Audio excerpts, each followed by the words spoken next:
women, we are so conditioned to eat as little as possible, be as small as possible, and that is the exact opposite of what we need to do. And I want to help women with that. You're truly leading by example in that sense, like teaching women to be strong, teaching women to like have muscles, to eat food. Stacey's an absolute powerhouse.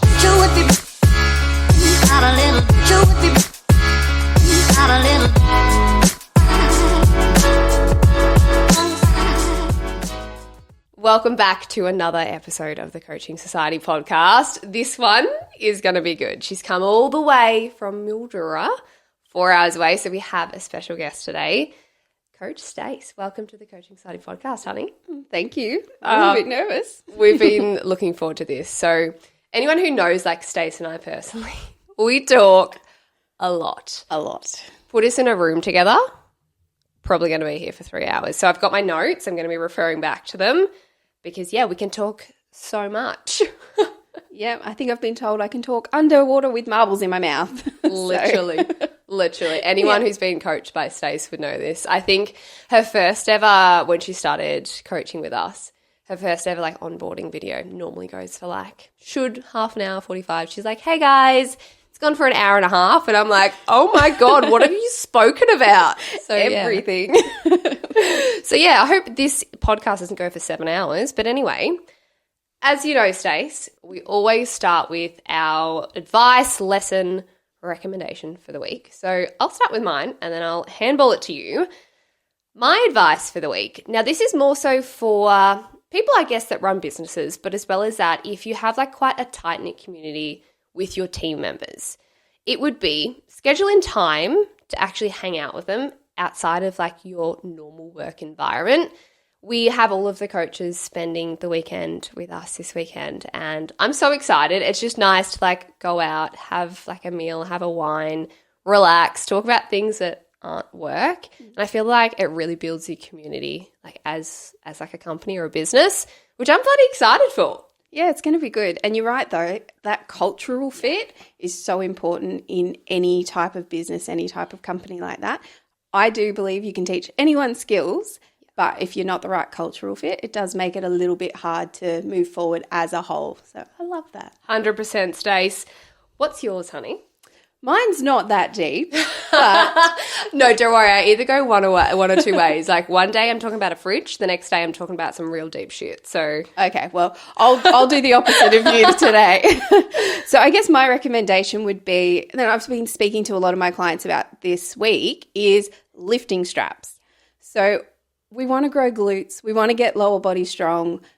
Our arms, our grip in particular, don't always catch up. So get yourself some lifting straps and utilize them and watch the gains grow pretty much. Literally. Yeah, well, the first thing that'll fail is your like upper body or your strength or your forearm strength. So utilizing something like lifting straps is a game changer for like Romanians, deadlifts, anything like that. That's exactly right. And you can't get stronger in your lower body without getting stronger in your upper body too. So don't forget to train your upper body, ladies. Exactly. I mean, well, here's a question. Do you prefer upper or lower? I actually like upper. Me too. I really do. Literally. Used to be legs. Used to love it. And I'm so strong in my legs and I'm trying to grow my glutes. Yeah. So we need to work on that. But I enjoy my upper body so much. Actually, well, who was I talking to about this? I can't remember. But I feel like there came like a time in my training journey that I was like, I don't like training lower body anymore because it's harder. Like it's really hard. Like if you're to turn around and say, I love training legs, like I enjoy it, you're probably not training hard enough because it should actually destroy you. Yeah. There has been plenty of times training legs where I've like, I need to sit down. I can't breathe. Literally. Upper body, you just feel, as a woman, you feel so strong and powerful regardless. 100%. Do you want a chin up? That is like the epitome, isn't it? I know. When there's like a room full of like dudes and you're just over there doing chin-ups in the corner, it's like, I can do it. That's it. I got this. No, 100%. I love training upper. Awesome, darling. So let's get into the actual episode because that was just a bit of a ramble. It was. And we did warn you. It's probably going to be at the whole episode. But what we're going to do today is we're going to do a bit of a deep dive, I guess, into Stace herself, her evolution as a coach, her evolution as like Stace herself because she has been on one of the most transformative journeys that I have ever seen ever. So I really wanted to dive deep into that, honey, and give the audience, I guess, but even some of your clients that are most likely going to be listening to this, a little bit of insight into you yourself. So, kick us off. Tell me a little bit more about you, who you are, how you've gotten to the position that you're in right now. Well, I guess like Michaela said, Stacey from Mildura, that's me.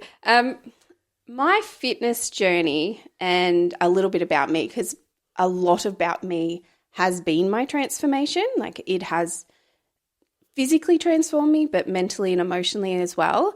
And it started from a really young age. So going back, I'm probably going to go too deep too quick.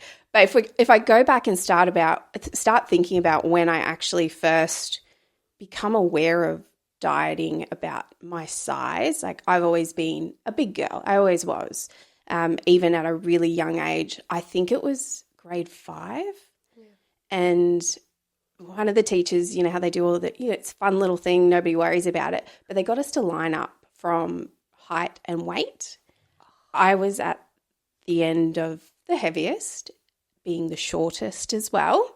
And it kind of hit me then. I'm like, I'm not like everybody else. Something's wrong. And I'm not normal. No. And my parents are always so supportive and, eat your food, do that. And I was always I played t-ball, I played basketball, I was always active, but I was always the bigger girl.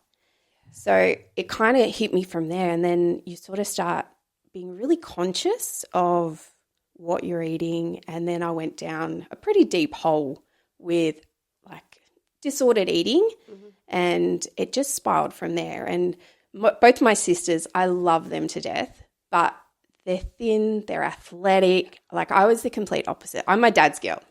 That's how it is. And I love that, but I was always referred to as the big sister, and I thought that meant the eldest sister.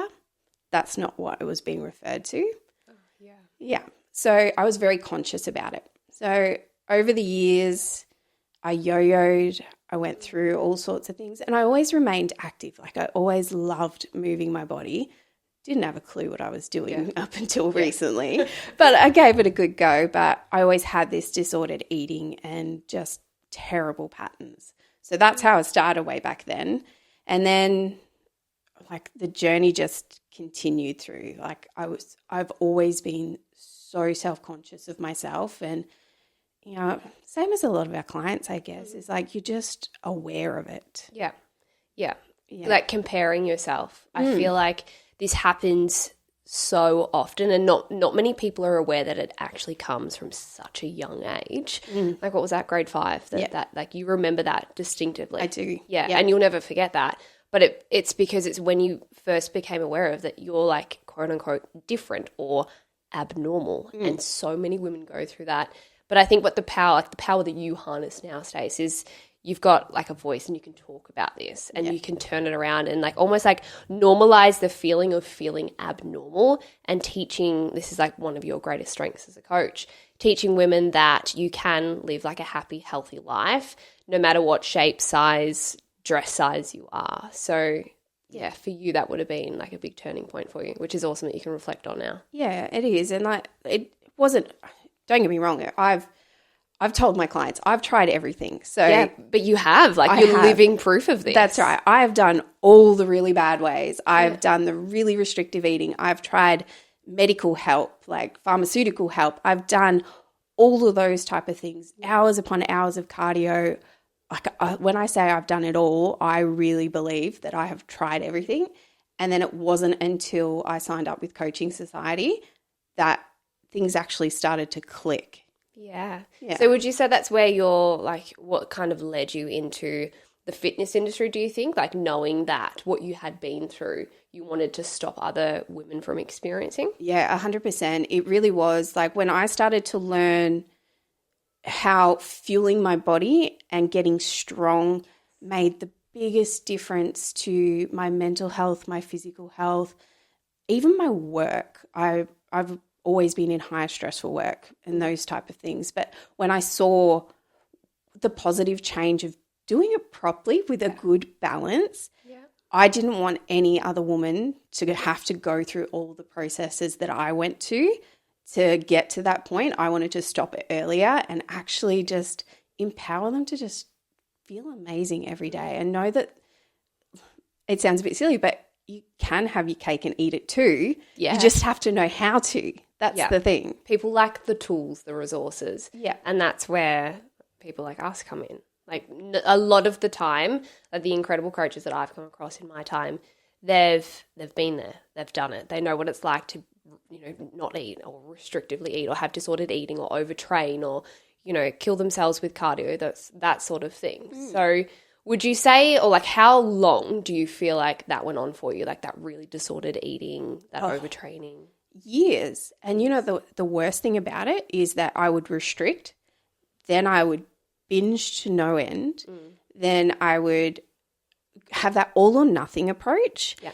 And I would burn myself out so much. I would be like training 7 days a week, like intense, like boot camps, doing what I thought was strength training, knowing what I know now, probably not so much.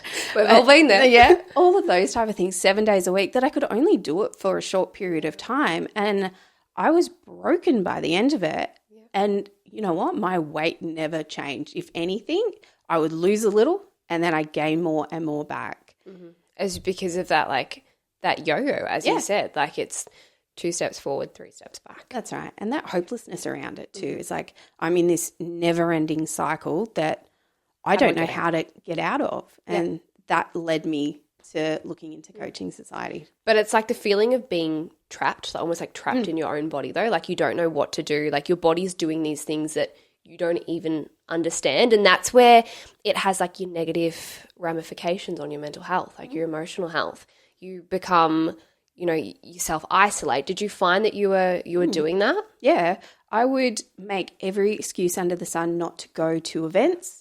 If I had one outfit that I would wear to everything because I knew it fit me, I knew it covered things, and even Luke, like my husband now, he'd be like, oh, why don't you try something else, or why don't you wear something else? It was because I knew that if I put something else on, there was no way in hell I was going out of that house because didn't want people to see me in anything. You know what I mean? Like someone would compliment me in that outfit and say, oh, you look nice tonight. So in my head, I was like, I'm never wearing anything again because I won't look nice, because I feel so insecure in myself that I'd rather just stay at home. Yeah. And it almost sounds like silly to say, because I went through a very similar thing like myself as well.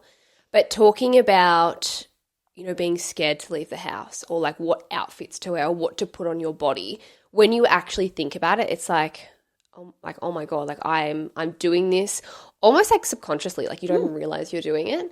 So for you to be able to turn around and be like, almost like tell that story from like such intrinsics of like exactly what happened, I feel that it's so comforting for probably so many women watching, that it is normal. Stace has been through it, and now look at her, like she is a health and fitness coach that lives and breathes this. So like if she can get through it, everyone can get through it. Yeah, 100%. Definitely can. Yeah. So what I wanted to kind of go back towards, Stace, was a little bit more on how you said before you went down like a pharmaceutical approach. So take me back to that time in your life. What was that? What did it stem from, and kind of how did it finish for you? So I used Duromine. So I went to my doctor and I was like, I can't lose weight. I think there's something wrong with me, all the rest of it. And doctors are good for lots of different reasons, but I would never recommend, based on my own personal experience, of course, going to a doctor for that resort, because it was like, okay, no worries. Here's a tablet. Off you go. I didn't know what I was doing. I tried it twice. So I can tell you when, because I started the management role in my last employment. So it was 2014 I tried it, and it worked. Don't get me wrong, it works incredibly well, but it taught me nothing, absolutely nothing. And I was like, okay, because you don't have a hunger. It's an appetite suppressant, a pretty strong one too. So I was eating very minimal. Like I wasn't using it for what I probably should have, like building good habits, I guess. Yeah.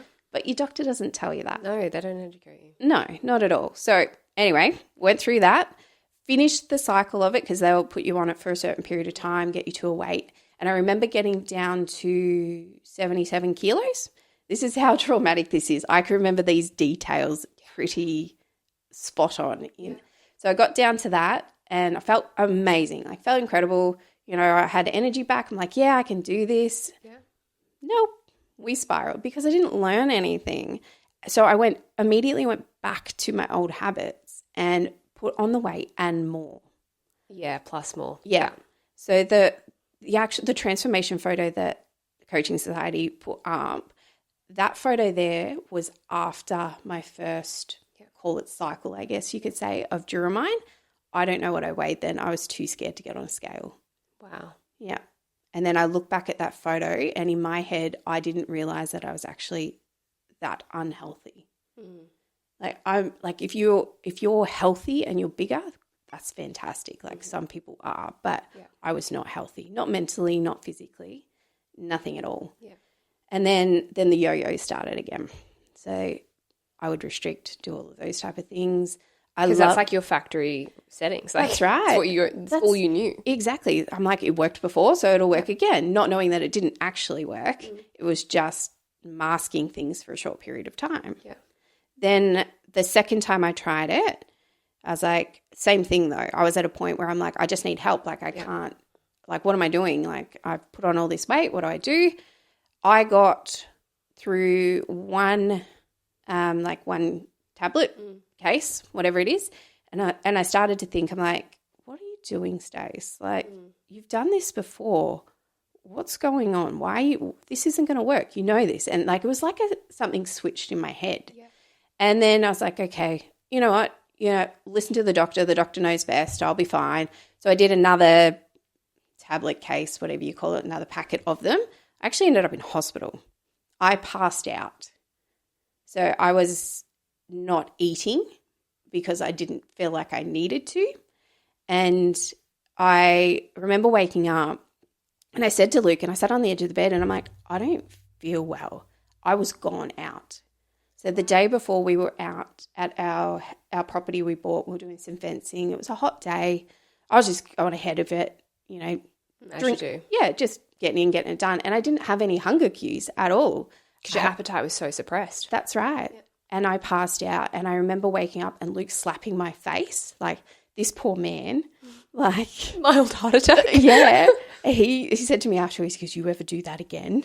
That'll be the end of you. I will bring you back just to kill you again. He was terrified, but I ended up in hospital because of that. And I was like, I'm not doing this again. Clearly this is not working. I have to try something else. And then, I reached out to Coaching Society thinking I've tried everything. I've spent so much goddamn money on all different things. What have I got to lose? Yeah. For that to be your wake-up call, Stace, for you to actually put, like, your health at risk to end up in hospital from going down that route, if that doesn't wake someone up, I'm not sure what will. Yeah, that's right. It was scary as. Yeah. And because I had, like I said to you before, like I started so young being aware of it. Yeah. And like you said, trapped in that ongoing cycle over and over again, just repeating the same things. And it got to the point that I had to try something different. But I think whilst knowing what I know now, I would do things differently. Yeah. I'm grateful for how it ended, like how I got to where I am now. Yeah. I think being in the position that you're in now, like coaching women through journeys very similar to yourself, there is nothing more reassuring than a coach who has been in your shoes and even taken it that step further. Like obviously for you were hospitalised. So it's really nice to hear that even though it was horrible, like what you went through, you wouldn't change it. No, not at all. Like it really didn't.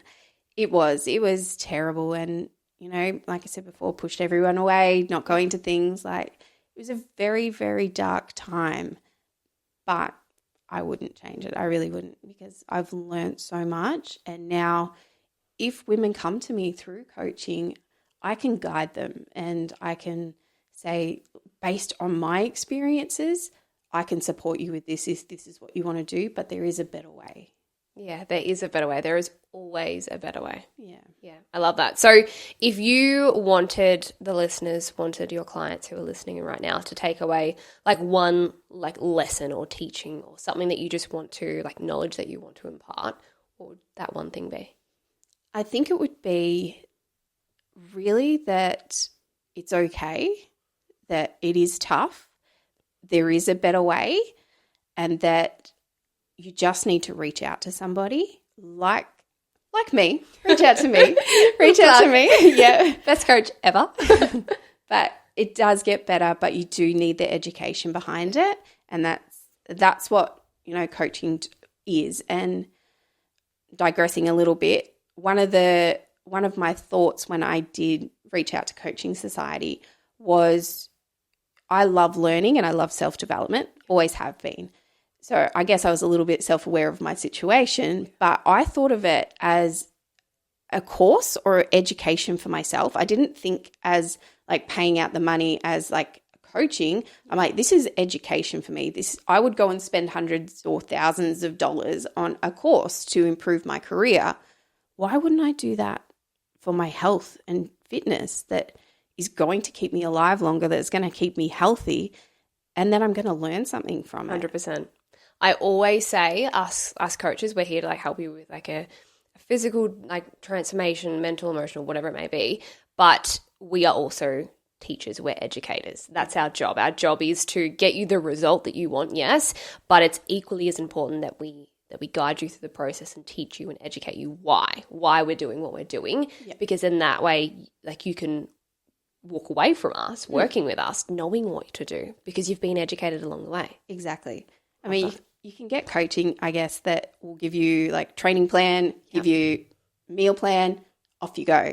But if you don't know why you're doing the things, or like like our check-ins, I love check-in day because I get to look at it and I get to see what they're doing. And I'm also a bit of a nerd when it comes to data. You are. Yeah, I am. But I love looking at it and going, okay, well, here's a problem. Let's solve it together and let's teach you why this didn't work or this did work. And you know what? If you want to give that a go, I'm going to be here to support you. Love. But if it doesn't work, let's try it my way. Hey? Yeah, do it let's try it my way. Yeah. No, I love that. I love that. Well, for those playing along at home, if you haven't already put 2 and 2 together, Stace has been within the Coaching Society ecosystem for how many years? Oh, right from the beginning. Literally. Yeah. Stace was one of our first ever clients, like online clients. So she was working as a client for years, and then start of this year. Yep. Yeah, that's when Russ and I spoke to Stace about a potential like job opportunity working with us as one of our coaches, and it has like hand on my heart been one of the best decisions we've ever made. Like you can see like even like you can hear the passion in Stacey's voice when she talks about like educating women and transforming women's lives. And again, I think that's because she's been on the other side. She's where you are potentially right now, and she's gone through her own journey within Coaching Society, which is just so special, like so special for Russ and I. Yeah, it's been an amazing journey, and I am so grateful that you guys actually just took the opportunity to give me a go, because my background was not in fitness. No, not at all. Talk to us about your background then, Stacey. Like where did you come from? Well, so prior to this, I was working for a company that works in employment services, so recruitment, but working with people on the Centrelink system to help them find work. We worked with people with mental health issues, disabilities, mainstream, mums returning to work, all of those type of things. And I'd been doing that with that particular company for 12 years. Yeah, a long time. Yeah, in the industry for 15. And obviously nothing to do with fitness whatsoever. Yeah. But I think it really did set me up, because working with people and understanding people in all walks of life, you can really transfer those skills into what we do. 100%. I always refer back to, like Russ and I always talk about this, but when we spoke with Stace like back when we offered her to like come on board with us as one of our coaches, it was kind of like a, yeah, cool, like let's get Stace on board. Let's like slowly build her up. Like let's not overwhelm her. I think it was within, was it a month? Yeah. A month, Stace was like, hey guys, I think I'm going to quit my full-time job that I've been working in for 15 years and go all in on coaching. And Russ and I are like, no pressure, guys. What? We're like, we like looked at each other and I was like, holy shit, she has been in this industry or this field for 15 years. Like if this doesn't show us how much passion she has for helping people within the health and fitness journey, that she's willing to give that up to come on as a full-time coach, I was like, I don't know what is. Like it still gives me like goosebumps to this day, Stace, like talking about it. I'm like, what an incredible, incredible woman you are to be able to give something like that up and just go all in. Yeah. And it was like I started and I was like, I love this because I could see it. Like we know I love to chat. Yeah. And when I'm passionate about something, that's tenfold. So I knew that when I first started, I started talking to these women, and even in my local gym, like talking to people and helping them. Like I go up to them and I'm don't worry, I'm not that creep that goes up and goes, you're doing that wrong. I'm like, hey, do you want, like I can help you with that. Like this is how I've been doing it. And I was like, I need to be doing this. I need to be doing this full time. It's kind of hard to explain. It's like anyone who works within like an industry that they like pure, like just have pure love for it. It's like this kind of like burning desire or like this thrill that you get that like rushes through your entire body when you're helping someone. I know what it feels like when I used to coach in the gym and like work with women, and even now like in my check-ins, like when I finish a really good check-in, I'm like pumped up. Like I'll run out of my office into Russ's room and be like, this happened, I'm so excited. Like, do you do that as well? Yeah. Luke's like, calm down. I'm like, but you don't get it. Like, this is incredible. Yeah. That's where you like, that's when you know you're where you're supposed to be. And I think that's what, again, I keep referring back to it, Stace, that is what makes you such an incredible coach. That like we are so lucky to have a part of Coaching Society, like unbelievably lucky. Thank you. Yeah. I love it. It's been amazing and a very quick journey. Yeah. It happened fast. Yes. But I wouldn't have it any other way. No, neither would I. Like not at all. It was like the true definition of sink or swim. It was. I was like, I hope she's going to be okay. And like every single week, even now, like you still blow us away. Yeah. Because it was like the first, we're like, when I said that to you, like I'll go full time, I continued with my other job while we built it up. Crazy. And then I sat back and reflected. I'm like, I've been working 7 days for 3 months or something like that, building up the two. And then obviously Luke's like, you need to calm down a little bit. You're getting a little bit crazy. Yeah, he's like, okay, I want to actually spend some time with you. So I'm going to support you. Mind you, you just got like married in that I time know. as well. It was crazy. It was like that first 3-4 months of 2024 was just nuts. Amazing new job, got married, got a new car, you know, quit my job, all those type of things. Midlife crisis. It really felt like it. A good one though. A good one. It's quite funny. I always talk to my clients about like nervous system regulation and stress management and whatnot. And when you've been so like go, go, go for so long, when things start to slow down and become what is actually deemed normal, that's when you start to like almost like reset, but often you get quite sick. And this is one thing I wanted to talk to you about because I feel like so many women, so many men even, they have the mentality of go, go, go, I can't stop, I need to keep working, like work myself to the ground. And then for some unknown reason, they have to stop. They have to put the foot on like the brake. Yeah. And then they get sick. Now, talk to me about like your experience with that. Yeah, well, as you know, it's definitely a thing. And the job that I was in was a high stress position. Like I managed a team for the last 2 years, a team across Australia. So it was remote work as well, and high pressure job. Like I was working, I'd start at 7:30, 8 o'clock. I wouldn't finish till 6. Then I was doing the coaching after that. So it was that high stress job. But because I was so used to it and because I knew I wanted to do the coaching full time, I just kept going. Yeah. But then when I took that step back and finally finished the previous job, I got sick, didn't I? Literally. I lost my voice. Yeah, it was crazy. I remember like speaking with you and I was like, do you need a couple of days off, Stace? I'm like, no, I got this. It's fine. Yeah, but it's so common, I guess, in like women who are in your position, I guess, back then when you are just go, and you know it's not good for you, like your mental health's really taking effect, all those sorts of things. What would be like your advice around this, I guess?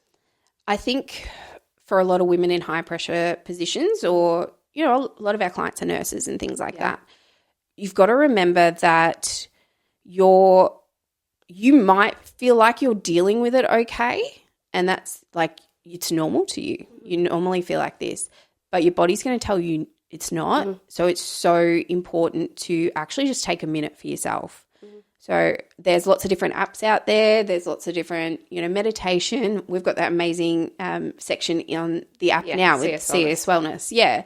And actually taking that step back and realizing that you are the number one priority. Yeah. If you're not looking after yourself, you can't be that person at work, and you can't be a great partner. You can't be a great friend. You can't be a great parent if you're not putting yourself first. Mm-hmm. So that is the thing. You have to make time for yourself. Even if you have to schedule it, make time for yourself. It's a non-negotiable. Yeah. And your body will tell you. Like your body isn't, like we harness this incredible thing, right?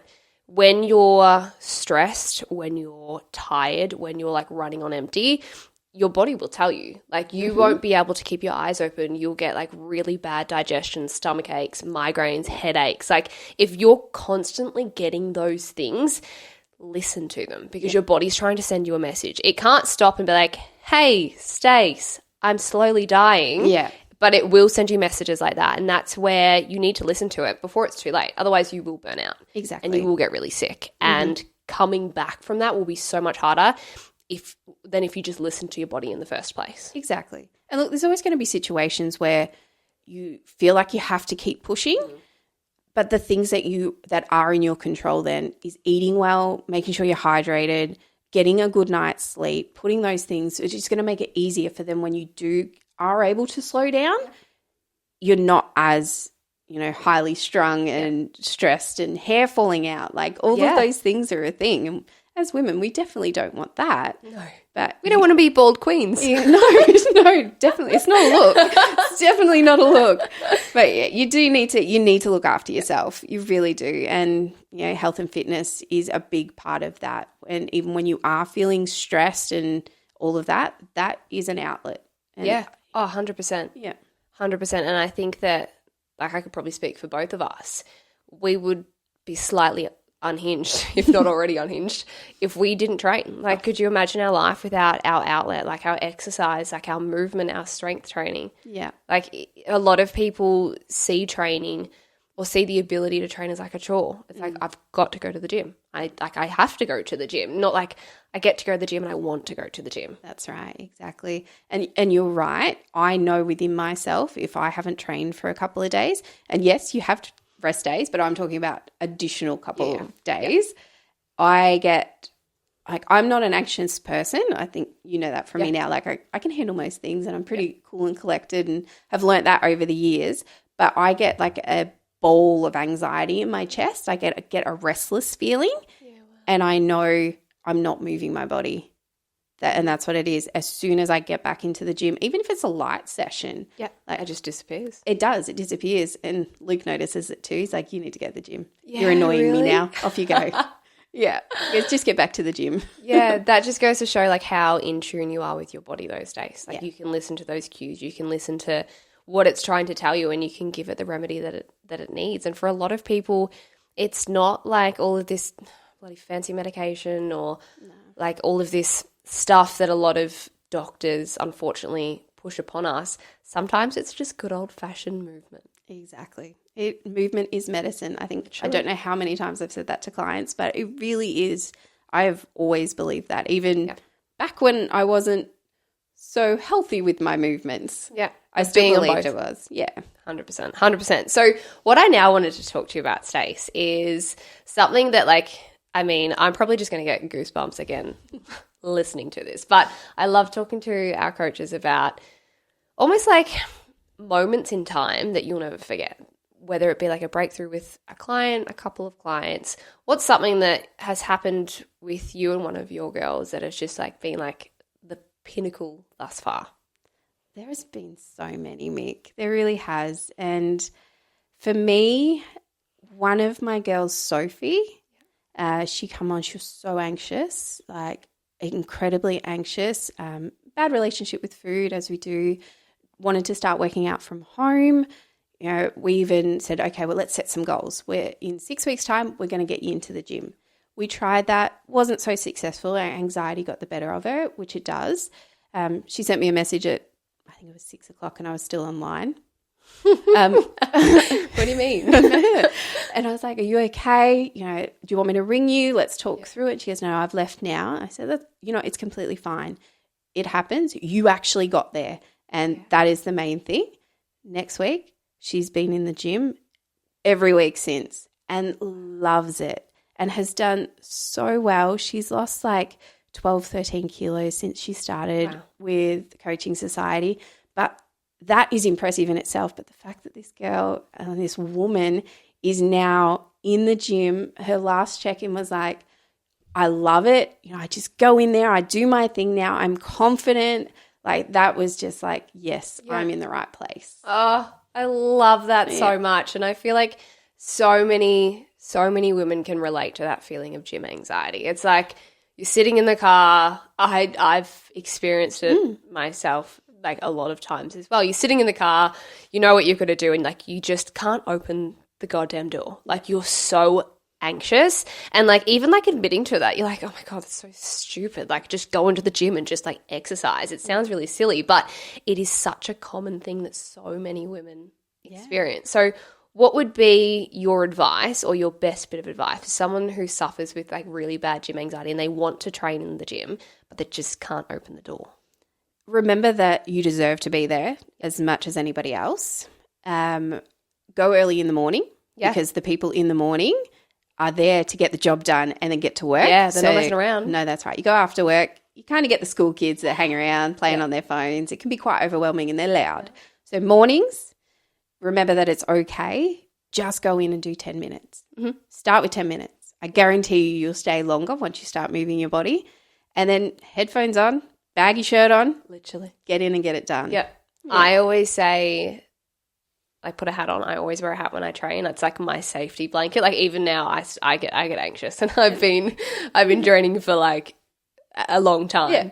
I still get anxious. So I wear like a hat as like my safety blanket. I like wear whatever's comfortable. Like I don't really dress to impress in the gym, if I'm being honest. Don't know if it's a bad thing.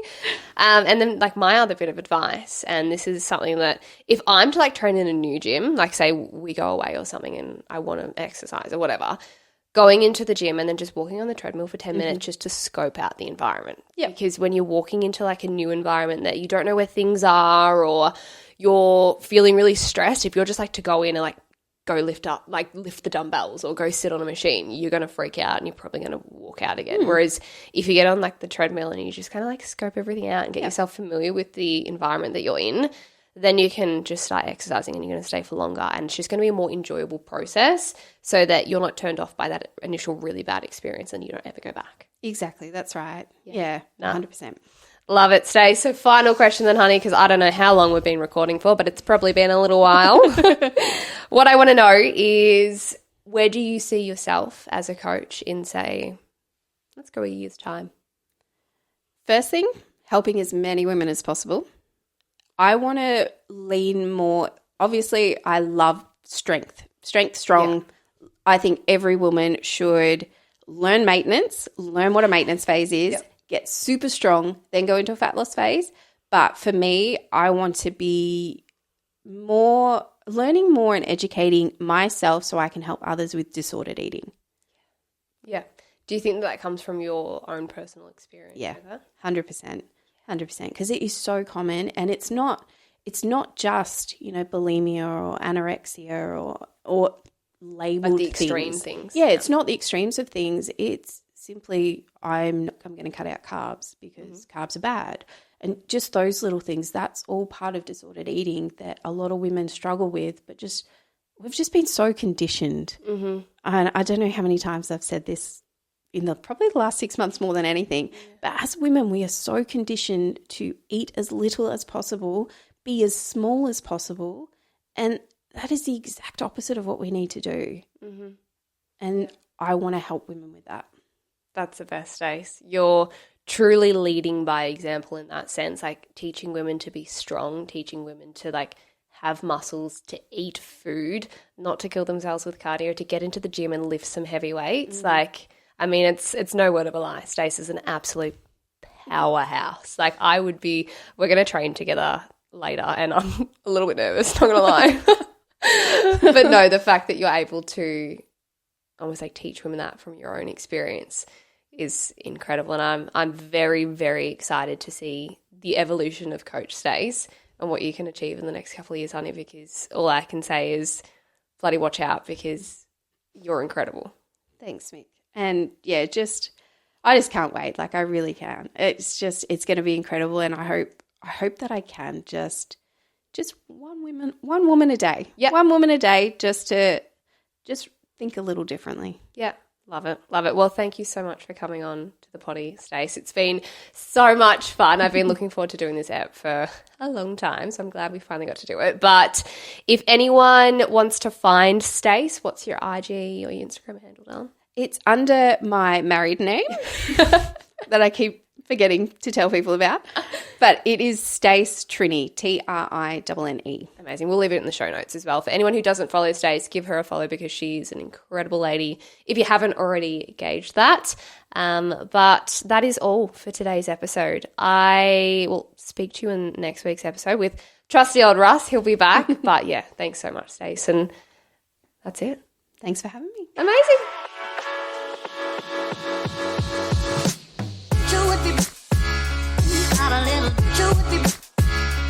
Not a little.